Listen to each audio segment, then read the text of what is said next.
Vegan, because we are not bloodthirsty savages. Our programs offer many languages. Please visit suprememastertv.com/schedule. We know that milk protein increases something called IGF-1, insulin-like growth factor 1, and that makes tumors grow. That makes things grow. Continue watching to find out more.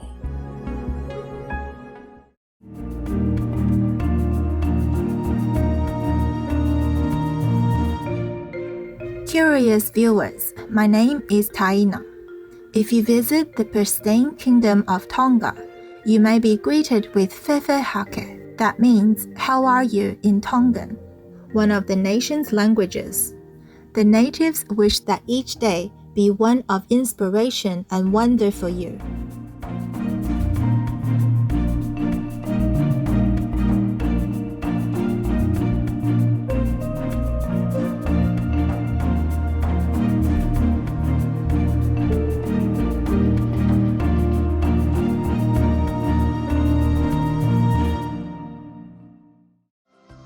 Welcome to our show titled Dr. Debra Shapiro, Vegan, Champion of Women's Health, Part 2 of 3.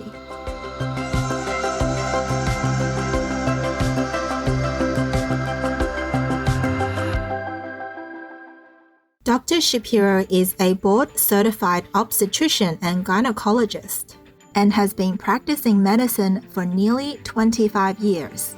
Having been constantly reminded by those struggling with chronic illnesses that are often reversible and lifestyle-related, Dr. Shapiro broadened her expertise by advancing her knowledge in plant-based nutrition and obtained a certificate in the area through the T. Colin Campbell Center for Nutrition Studies and D. Cornell.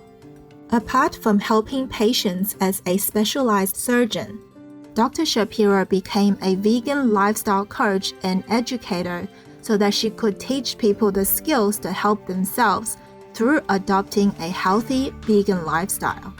Dr. Shapiro also completed the Ruby course for whole plant foods cooking so she could guide her patients through the transition to a healthier and happier life. Furthermore, she is a diplomate of the American Board of Lifestyle Medicine. In our previous episode with Dr. Shapiro, we learned about the health benefits of whole soy products to women. Today, we will find why dairy products are not good for our health. Osteoporosis is a disease that is marked by reduced bone density. In the United States, 50% of women and 25% of men will experience an osteoporosis-related fracture in their lifetime. For generations, we've been taught that milk strengthens bones and helps prevent the condition. But does the scientific evidence really back that up? Yes, another fallacy. And we've seen this over and over again in very large studies, that milk does not prevent osteoporosis. Osteoporosis is not a disease of calcium deficiency. It's a disease really of disuse. Right? You need to pound your bones to make them strong. You do need adequate calcium, absolutely. But the calcium from cow's milk is not going to be helpful. And we know this because we've done studies. There was a very large study from Sweden that looked at over 100,000 people.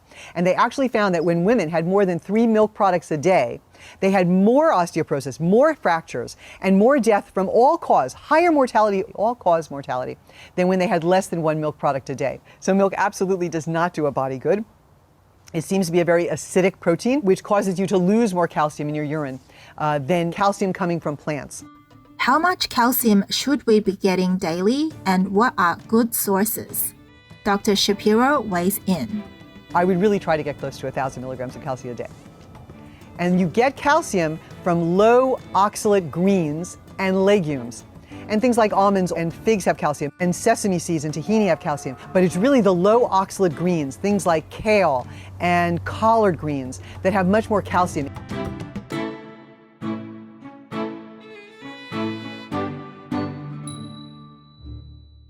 Apart from making bones become more brittle, milk is dangerous for a number of other reasons, chiefly because it contains a protein called casein.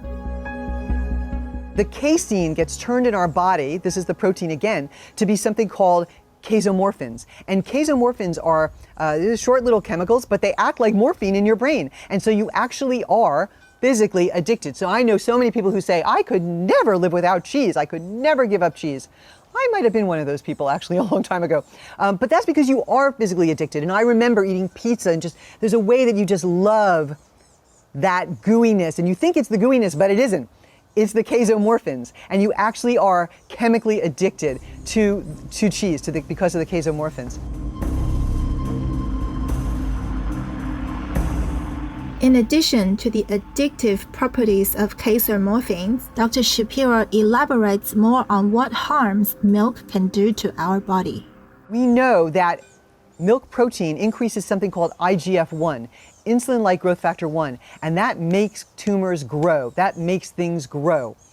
The other hormone that's in the protein that is accelerated by that milk protein is something called mTOR, mammalian targeted rapamycin, mTOR. This is the enzyme of aging, and it makes things grow, and which might be fine when you're a baby and you have it from your own mother's milk, but when you get it from a cow's milk, it makes things grow and it makes you age. So there's absolutely no benefit to this at all. Lactose intolerance is a condition marked by bloating, diarrhea, and abdominal cramps, and occurs after eating or drinking dairy products. It's an interesting thing that so many people are drinking dairy, because all over the world, most people actually cannot digest that lactose, that milk sugar. It's actually a mutation in Northern Europeans that has allowed them to continue to make the lactase enzyme that allows them to digest milk sugar. The rest of us are mostly lactose intolerant. Asians, Jews, Africans, African Americans, Native Americans are first people. They're all missing that lactase enzyme, and we're all suffering. I grew up suffering because of that. According to a statistic from the World Health Organization, nearly 422 million people in the world have diabetes, and this number is likely to rise. Insulin is a very important hormone that regulates the blood sugar level in the body. Those with type 2 diabetes are resistant to insulin to varying degrees. Surprisingly, milk also can potentially take away our ability to make insulin. In addition, there's bovine insulin in milk, and bovine insulin can actually be a trigger for type 1 diabetes in children that are genetically susceptible. And that's how, giving your children, going straight from mother's milk to cow's milk, can actually increase your risk of type 1 diabetes, which is a very serious type of diabetes where it's an autoimmune condition where you actually have antibodies against the islet cells in your pancreas that make insulin. And that may be because of this is called a genetic mimicry, that your body sees the bovine insulin and makes antibodies against it. Normally after a meal, carbohydrates in foods such as bread, spaghetti, potatoes, etc. are broken down into glucose, which then enters the bloodstream. In response to a rise of glucose in the blood, insulin is produced by the pancreas so that glucose can be taken up by cells within the body for energy to do their work. When cells have enough glucose, excess amounts will then be stored in the liver in the form of glycogen for later use. However, when the body makes antibodies against its own cells that are responsible for making insulin, glucose can no longer be carried into the cells. As a result, the level of glucose will rise, thus causing a high blood sugar level. Prolonged elevated levels can lead to nerve, blood vessel, and/or kidney damage, as well as other issues like stroke and heart disease. For those with type 1 diabetes, high blood sugar can cause diabetic ketoacidosis, or DKA. Without glucose, the body has to get energy in some way. So the liver burns fatty acids and produces ketones as an alternative source of energy. Nevertheless, too many ketones in the blood can lead to DKA, a dangerous condition whereby people develop symptoms such as vomiting, dehydration, rapid heartbeat, etc. When this happens, urgent medical treatment is needed. It is an honor you could join us today to learn about the health risks of dairy products. We thank Dr. Shapiro for speaking with us and her in-depth introduction to the topic. Please join us again next Saturday, July 24th for Dr. Debra Shapiro, Vegan, Champion of Women's Health, Part 3 of 3. For more information about Dr. Shapiro and her work, please visit anewviewoffood.com and pregnancyadvantage.net. Amiable viewers, thank you for your company on today's program. May your love and compassion expand to embrace our whole world. Our programs offer many languages. Please visit suprememastertv.com/schedule and suprememastertv.com/HL. Nos programmes offrent plusieurs langues. Veuillez visiter suprememastertv.com/schedule et suprememastertv.com/HL. Nuestros programas ofrecen varios idiomas. Visiten suprememastertv.com/schedule y suprememastertv.com/HL. हमारे कार्यक्रम पेश किए जाते हैं कई भाषाओं में। कृपया देखें suprememastertv.com/schedule और suprememastertv.com/HL.